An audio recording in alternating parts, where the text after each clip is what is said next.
Today is Spirit Day, which supports LGBTQ plus youth and aims to end bullying. Margaret and I, along with our audience, are wearing purple in solidarity. One organization at the forefront of this effort is Encircle. Based in Utah, this nonprofit provides resources for LGBTQ plus community as well as their family members, which is so cool. I first learned about Encircle from Dan Reynolds from Imagine Dragons.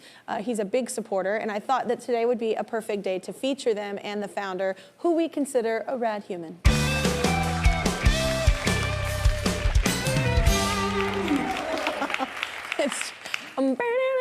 It's just like, it sounds, it's like after school special. It's awesome. Okay, please welcome the founder of Encircle, Stephanie Larson, along with Angel and their mother, Donna, who participate in the organization. So Stephanie, this organization was inspired by someone in your family, right? Yes, my husband's uncle, John Williams. I grew up in a conservative Utah County. I was a Mormon. In fact, I went to BYU for 7 years. Yeah. When I left Brigham Young University as an attorney, I would have told you that being gay was a sin, that it was wrong. If we ever had same-sex marriage, it would destroy our country. A lot of us are brought up that way. Yes, like, it was from what childhood. I was taught. Yeah. So I went to Washington, D.C., worked on Capitol Hill to defend the traditional family. While living there, I was dating my husband and met his uncle, John Williams. John was one of the best people I had ever met. He was a restaurateur, a renovationist. He helped bring the Olympics to Utah, and he was gay. And as I got to know John, I realized he was one of the most Christ-like people I had ever met, which made me wonder, how could I judge him for his sexuality? And knowing John changed my life and the trajectory of my life. Wow. So yeah, fast forward 7 years, 10 years later, I moved back to Utah, to Provo, and I learned that suicide is the leading cause of death for our youth, that LGBTQ youth are 3 times more likely to take their lives than their straight peers. I called up John and said, John, I think Provo might be one of the hardest places to grow up gay. Will you help me do something?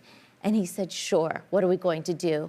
And the idea of creating a space that felt like home and looked like home for kids, that they could come every day so that they could feel love and know how wonderful they were, where it's kind of the foundation.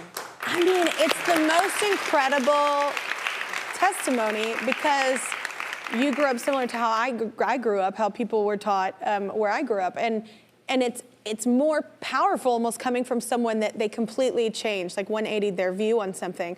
Because I think a lot of people think, oh, well, that's just how I grew up, that's how it is. It's like, no, we can progress. We can see something wrong. We can be a part of making that better. Yeah. And I think that that's really cool and really powerful that you took control in that situation and made a difference. It's really, really cool.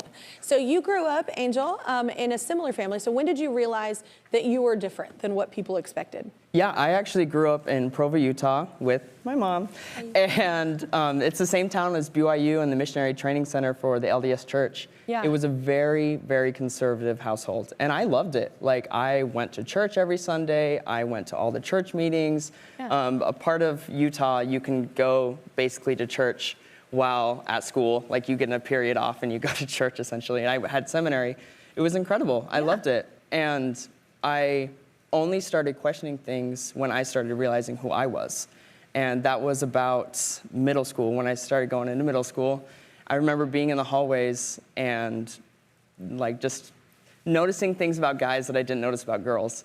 And you noticed you were more smitten. Yeah, exactly, yeah. smitten. Yeah. Had little girl crush on these guys. Yeah. Yeah. So middle school is when I started realizing, oh, I'm a little bit different. Yeah. And when I started realizing I was different, I went to my bishop, which was the leader of our religious organization in our neighborhood. And I told him I was attracted to guys. And he straight up told me, I've never dealt with something like this before. So I'm going to take you through the repentance process as if you're addicted to pornography. And what he told me to do was print out pictures of temples and the locations, separate them, and then tape them up on my wall and match up where the location was for the temple. And anytime I thought of guys, to think of a temple. And that would obviously cure me of my sexual orientation. Surprise! It Like, didn't work. wouldn't that make you just want to like worship the temple? Like, you know what I'm saying? I just feel like that can go very wrong, like the opposite Yeah, way. it didn't like, work. Yeah, it's shocking. Yeah, who would have guessed? Yeah. Well, Margaret, you also grew up in a religious household. So was there ever any like hard times with that? Well, Like, my what is taught? mother was Buddhist, and my father was from a Christian family. But the way that Koreans kind of used religion when they were coming to America was just a place to hang out and be together and meet each other, because we were so separated from our country that we wanted to see other Koreans. So that's kind of like where religion affected me. It was never so much about like trying to figure out if there was something that we shouldn't be doing. It was really, we just want to have Korean food. But I think Connection, yeah. it's so brave for you to like show your belief in God and your religion, to go to your bishop and talk to him about something so private, and then to be betrayed that way is so unfortunate. And for somebody to have such a pure heart to want to talk to God about this and then be so disappointed, it's really amazing that you were able to rise up and get the courage to speak your truth and find a place where you could feel safe. And Absolutely. at the time, it didn't feel like a betrayal. Like, I wanted to change. I wanted to be different. I wanted to be what was expected of me. Like, if my parents had mentioned conversion therapy, I would have been all in, because that's how I was raised. I was raised to be straight. And it was only when I started realizing things were different that I started changing. Yeah. So Donna, what was your experience when Angel came out? Well, I was born and raised in the LDS Church. It's all I ever knew. I was also raised in California during the AIDS epidemic, and so the messaging that I heard was that being gay was a choice, first of all, and that AIDS was God's punishment for being gay. And I believed that because that's all I'd ever known. And I didn't know anyone who was LGBT. I knew nothing. And so I believed what I was told. And so when Angel came out, I was, well, scared and devastated, really. We have 4 children. Our older 3 had already left the faith, and I felt like a failure as a mom already. And Angel was going to be we called him our grand finale. Angel was going to redeem us. I know you. What a grand finale, though. That's amazing, yeah. So when Angel came out, I felt like, oh, I am a failure as a mom. And the messaging that we heard was that if somebody chose to be gay, it was because they were raised by a distant father and an overbearing mom. And I believed all that. And so here's this my child. God. I know. Wow. So here's this beautiful, beautiful child who comes to me and says, I'm gay. And Angel is not what I was told was what it meant to be gay.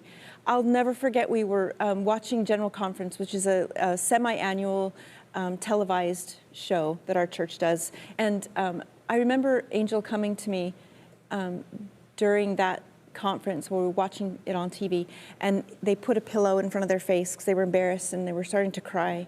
And they said, "Why am I gay?" And I didn't know what to say. I'm like, I don't know.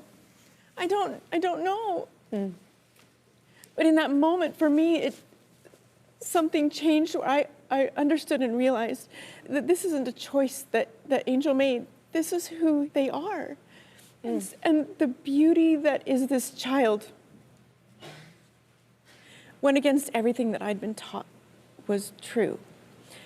And so I had to re-examine everything that I thought I knew.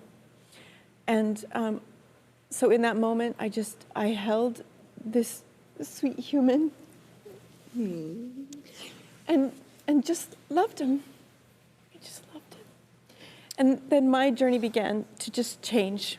I knew that I needed to change so much about myself.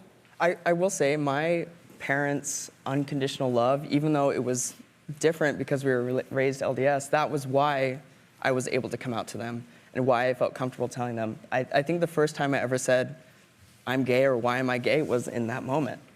And That's a beautiful thing, to have that love and support, and you feel like you won't be like abandoned. Exactly, and unfortunately, that's not always the case. But I knew with my parents' unconditional love, like they were gonna love me. And I didn't understand everything at the time, but here we are.